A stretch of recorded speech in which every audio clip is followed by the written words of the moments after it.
안녕하세요. 비전공 개발자의 삶이란 주제로 와디프 세션을 맡은 안솔찬입니다. 실패한 비전공자의 후회를 통해 인사이트를 얻어가셨으면 하는 마음에 이 세션을 준비했습니다.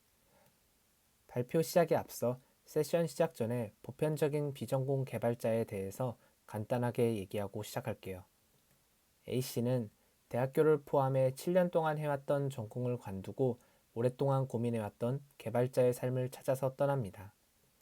그중 iOS 개발자가 되기로 한 A씨는 개발자가 되기 위해 비싼 맥북도 사고 비싼 새 아이폰도 사고 비싼 부트캠프도 등록했죠.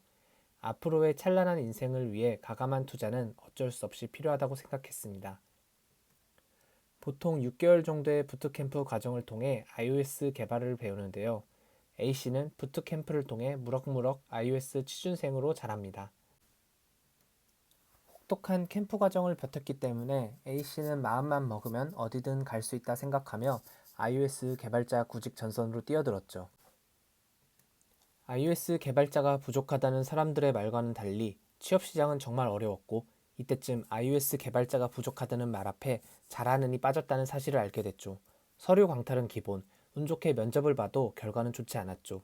iOS 개발만 할 줄 알면 취업할 거라는 기대와는 달리 취업을 하기 위해서는 해야 될 것들이 많았습니다. 앞에서 말했듯이 과감한 투자를 아끼지 않았던 A씨는 맥북도 사고 아이폰도 사고 부트캠프 비용도 지불했기 때문에 경제적으로 어려웠고 빨리 취업이 돼야만 했어요. CS, 알고리즘, 필요한 것들을 포기하니 취업은 쉬워졌죠. 그만큼 회사의 기준도 낮아졌어요. 쉽게 들어간 이 회사, 당연하게도 iOS 개발자는 혼자였고 A씨의 유일한 대화 상대는 전 개발자의 코드뿐이었죠. 혼자서 개발하는 시간은 빨리 지나갔습니다. 아무도 터치하지 않는 코드는 생각보다 쉽게 짤 수 있었고 주어진 일도 크게 어려워지지 않았습니다. 이렇게 3년의 시간이 가는 동안 회사 밖의 상황은 정말 많은 것들이 달라졌어요. 개발자 연봉은 크게 인상했고 개발자의 성장에 대한 관심도 높아졌습니다. 심지어 어디는 연봉을 1억을 받는다는 얘기도 있었죠. 이런 얘기를 들을 때마다 상대적 박탈감을 받으면서 통장 잔고를 보는 A씨는 큰 고민이 생겼습니다. 나는 진짜 잘하고 있는 것일까? 내가 원했던 개발자의 찬란한 삶이 이런 건가? 만약 과거로 돌아간다면 what if 이제 시작합니다.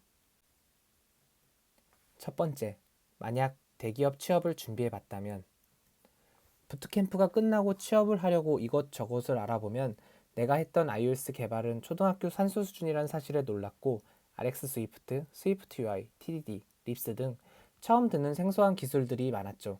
정말 무식하게도 저는 이런 것들을 알고 나면 면접에서 더 좋은 결과를 받을 것이라 생각했죠. 정말 가소롭죠. iOS 6개월이나 부트캠프에서 배웠겠다. RX 스위프트도 대충 이해했겠다. 자신감 있게 갔는데 면접에서는 간단한 기본 상식도 몰라서 헤매다가 떨어졌어요.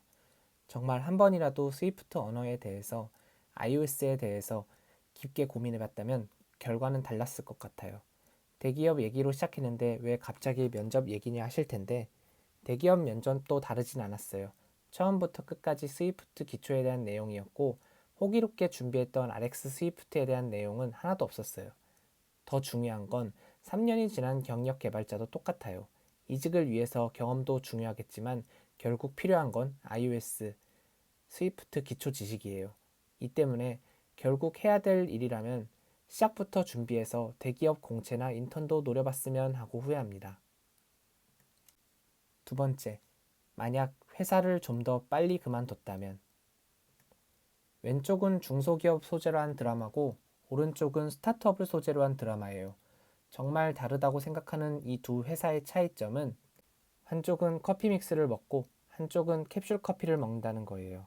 이 두 회사를 비하하는 게 아니지만 스타트업이라는 허울뿐인 포장 아래 시간을 버리고 있지 않나 생각을 해봐야 된다고 생각하는 거예요.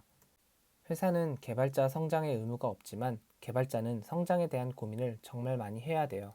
결국 작은 기업은 작은 기업에 맞게 프로세스가 있고 이것에 익숙해지다 보면 성장하기 힘들 수밖에 없죠.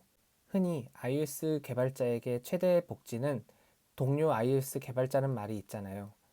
클라이언트의 숙명일 수밖에 없는 게 대부분의 작은 회사는 한 명의 클라이언트 개발자가 맡아서 하고 있기 때문에 성장에 대한 고민을 놓칠 수 있어요. 성장에 대한 인사이트를 그 어떤 곳에서 얻을 수도 없죠. 때문에 내가 언제까지 이 회사에 있을 것이고 어디까지 성장할지를 계획해서 그것에 맞게 공부하고 성장하는 것이 중요하다고 생각을 해요. 편하고 익숙해서 이 회사에서 언젠간 보상을 해줄 것 같기 때문에 회사에 오래 있는 것은 정말 좋지 않다고 생각을 해요. 이 회사에서 내가 어디까지 해볼 수 있으며 어디까지 같이 성장할 수 있냐는 개발자라면 매 순간 생각해야 되는 문제라고 생각해요. 때문에 일찍 계획해서 퇴사 시기까지 계획했더라면 하고 후회를 합니다.